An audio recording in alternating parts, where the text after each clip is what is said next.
You guys, welcome to my super new, drastically improved pantry. I can't wait to share it all with you. But before we get into it, if you're new to the channel, huge welcome. So happy you're here. Just a little bit about me, Rachel. I'm a new canner. I've only been at this 4 years probably, on this farm canning 2 full seasons. And in 2018, we had a really good harvest. I was able to put up a bunch in my pantry, what used to be our pantry. This last year, just a jamming garden, and I completely outgrew my little makeshift pantry that I had down here in the basement. So over the last week, Todd's been working on designing a new pantry for us that will give us even more room to extend our food storage. So let me throw in just a real quick snippet of that build for you guys, and then we'll come back and I'm gonna reveal the best of the best pantry I could have ever dreamed of.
I think Todd did an amazing job. Well, we both did. I mean, I helped a little bit, but he did the majority of the work.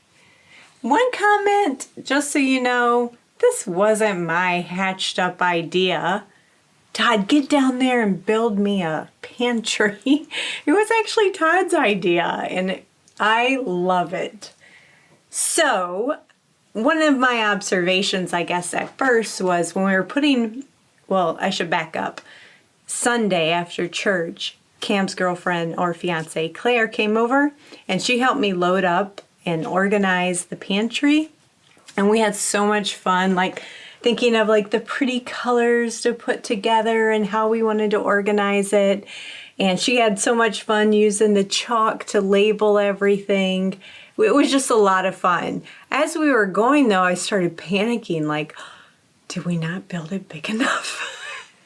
But no, I have tons of room to grow already, because then once I got all my empty jars put away, which is a lot of the stuff I've used, I still have tons of room to expand. So yeah, I love it. So if you have been following us on Instagram at all, one of the things that I got really excited about with this pantry build was I can finally take all my excess out of upstairs that's in my baking pantry and actually get it down into my extended storage area, which is a lot of what this is. So I'm excited to be able to finally have my dry goods and a storage space for the extra that I've got. I obviously have a ton of green beans that I still need to go through, but finally I can have my egg cartons organized, because they were always just in piles everywhere. I did get my empty canning jars put away on a couple shelves. I've got one shelf here and one shelf over there. So yeah, everything's just together. I really like it. Now when it came to storing, we specifically built this middle section to store my equipment. And there's only one piece that I don't have in here, and that is Todd's meat grinder, and it's only because it was too heavy for me to lift. At the time I was already done after moving all the canning jars. But I think I have space if I can reorganize or double stack something. I can still fit the meat grinder in here. But let me take you back up to my favorite spot. Ta-da! You guys, I said I was going to have to go to Salvation Army in a couple of the comments to get my curtains. I forgot. Years ago, I made these. The one time I sewed, I actually made these for our house that we had in our suburban neighborhood. And I forgot I had those. I'm like, oh, I could reuse them. But I was able to get out some of my pretty antique jars, and I'm sure this is going to become like a catch-all place and it's never going to be this pretty again, and that's fine by me, but it's cute for today. But I think I could store like pumpkins and stuff here. But I do want to address a few comments that we got throughout the build process. One of them being the strength of the shelves themselves and whether or not we needed to put like upright storage pieces, wood in the shelves. And I'll let you know, like when I was hanging these curtains, I was kneeling on this, up here on this shelf, and there was no give at all. And I'm not a light person.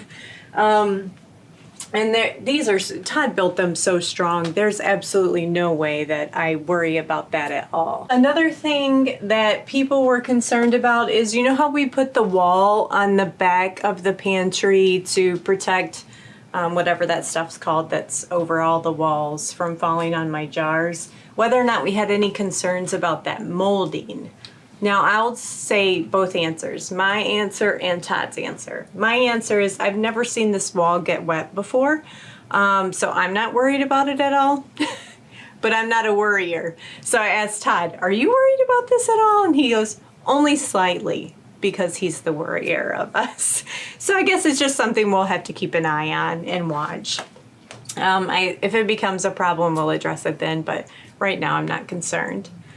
Another thing is this heat vent does run right here, and the heat's on right now, and I feel it, and it's warm. So somebody asked, is that going to be too warm near our jars? And during the entire build, I had a temperature gauge sitting on this shelf, if you guys caught that, or in this area, and it never got above 54, I think was the highest, and we were running a little buddy heater down here during the build. So I'm not worried about it. Now, whether or not it has the perfect humidity is a different issue. I know I don't have great humidity down here when it comes to storing like extended root crops and things like that. Lastly, I'm sure out of the kindness of her heart, a viewer asked if I was going to paint these shelves. I'm like, no, because it'll show the dirt and dust. But I did get another super great comment about contact papering the shelves, and I thought that was a phenomenal idea because it will make it so much easier to clean if anything was to accidentally rupture or break on the shelves. So I think I will take that comment, and next time I have an opportunity, come out here and do some really cute contact paper. Maybe that goes with my curtains or something like that. Anyway, guys, I'm super excited about it. I love how just the simpleness of the chalk written on there, it's already made it so much easier. Todd came down to get something. He goes, oh, there's the broth.